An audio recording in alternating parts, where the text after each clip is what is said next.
So we are cultivating our vegetable garden a little bit this morning. Weeds everywhere, feeding that to the pigs. Normally we only take a bucket or two, but we feel like while we're at it this morning we're gonna take some more. Lucky, iemand het gevra, wat is jou beste plant op hierdie plaas? Die plas lyk mooi. Nee, wat 'n plant? Wat 'n plante wat ons plant hier is die beste ene wat jy sien? Koles en mielies. Jou een, as jy een kies. Een. It's not mielies en Mielies is beste. beste. Wat van spinazie? Panas ook is alright, maar Mielies is beste. is beste ja. Ah, oké. Simon? Die plante. Watter ene wat ons plant? Is die ene wat jy die meeste like? Cabbage, Cabbage, baboon, pampoen, spinach, ja? Watter een as ek sê jy kan net een plant, watter een sal jy plant? mielies en baboon. Mielies en pampoen. Ja. Okay. Okay, so Dit is mooi. daai is mooi. Ja. So yesterday we also did a little bit of repairs on our drip irrigation, and so it seems to be working very well. We need to start harvesting seeds. So lots of our cabbages and things have been making seeds. So I don't know if any of you've got some tips. Otherwise, other than just to shake them out and use them. See, those one makes little flowers. Well, these ones, for instance, makes little pods. It seems to be the same base plant, but this one has got loads of little pods on them. And little seeds in them. Like that. So the other thing that we do after we made concrete posts is we wet them for a couple of days. And this really helps to improve the strength in the long run. We also do that with walls that we build, is wet them daily for a week or two. Also, before our next flood, I want to build either one of two structures, and I want you guys to vote in the comments which one you believe would be the best one to do first. I want to do both in the long run just to see what they work like, but for now I just want to do one. So the first option is a comment that I got this morning, and a comment that I got often, is to place these tires next to one another, build them together. As you can see, this used to be a sort of water structure, but they moved, bolt them together, and then chain them to a tree like that. 4 wide, in other words 4 tires in a row over the width like that, and then 4 coming across, coming across in a line of 4, and then 4 high, 4 on top of each other, all bolted together, all filled with sand. This will create a leaky weir, and this will push water up about hip height back all the way into the river. That's the first structure that we have a choice to do. The second one is a beaver analog. Now, if we were to do one, we'll probably do it around here as well.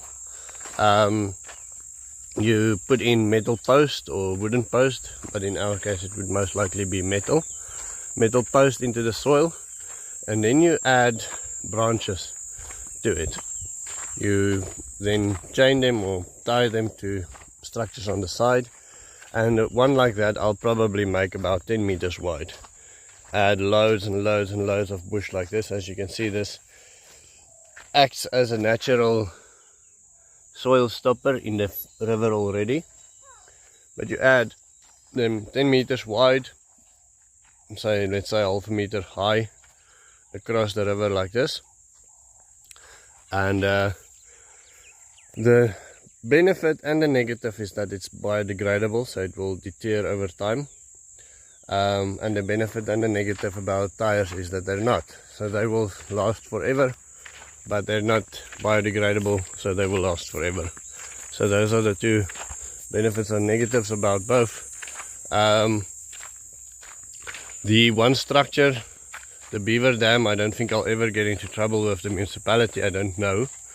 The tires, I might get into trouble with the municipality, but over maybe only about 10 years from now. I don't think they're gonna come around and check what I'm doing in my river anytime soon. And in worst case scenario, I can also just remove it. I don't think I'll get a fine or anything like that. So those are the two options. I want you to vote: 1 for the tires, or just say tires, and 2 for the analog, and then we'll try our best to get a system like that in place before our next flood happens. We are behind on our rain already. We got rain all around us. Everybody else received rain, it feels like, but except for us. But we're still grateful. I mean, check how green the place is already. We're still very grateful for the rain we did get, and especially with these water structures in the river already that pushed up the river. We've got a lot of grass and plant life and things coming up, a lot of biological life as well, insects and things like that. So vote and we'll make it happen. Right, next I quickly want to show you this is our mulberry patch, the friendly forest we call this area. Zoom out a little bit. So it's basically a series of pits, swale coming in there, hitting here. As you can see, some of these grass are coming back. They did take a bit of a knocking with us not watering them the second day, but most of them are coming back, and all of them in the pits are doing very well. All of that is new growth, and that is new growth in a week, so that's fantastic. Okay, so what I wanted to show you is this. We mulched with sticks because we didn't have anything else, and this is the result.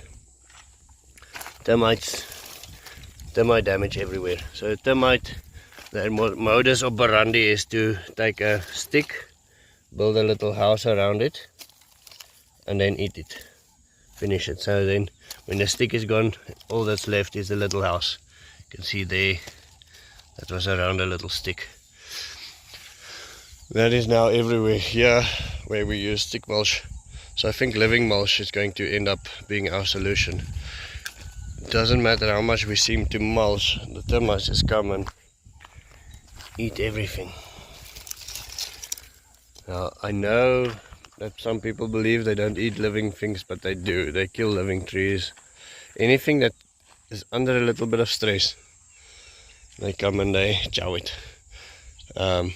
Yeah, anyway, so, and it seems like they are attracted to areas where we give water. So as soon as we water something, they come closer and they come and eat what we have. But our mulberry trees hasn't been watered for a very long time now, since the flood basically, and they're doing so well. They're even putting up fruit. The moringas doing well. Grass planted on the banks are doing well.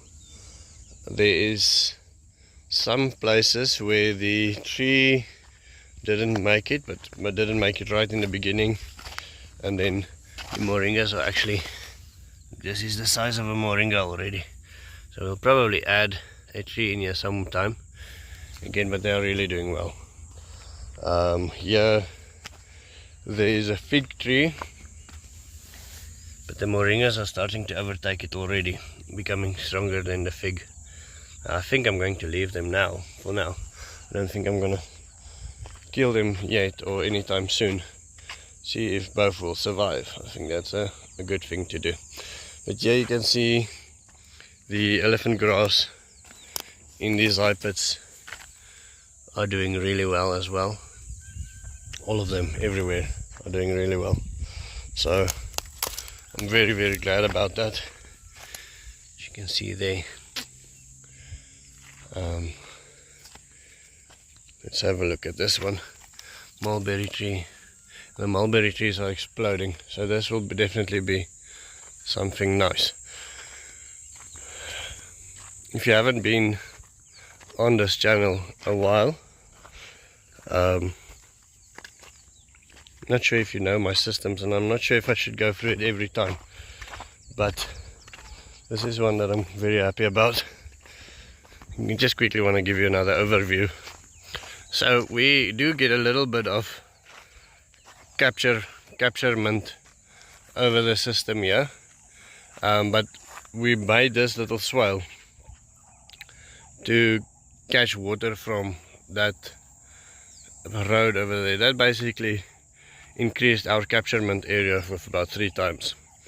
It filled up this thing so fast with even a little bit of rain we had, and the water just ran over here. At the same time we had a flood in the river, but the flood came from far away. This came from 16 mils of rain, filled up this whole swale, ran over here, filled up every one of these zipits or demi-loons or African smiles as I like to call them, and then ended up the water that ran over there then ran into this dam over here, filling the dam not completely.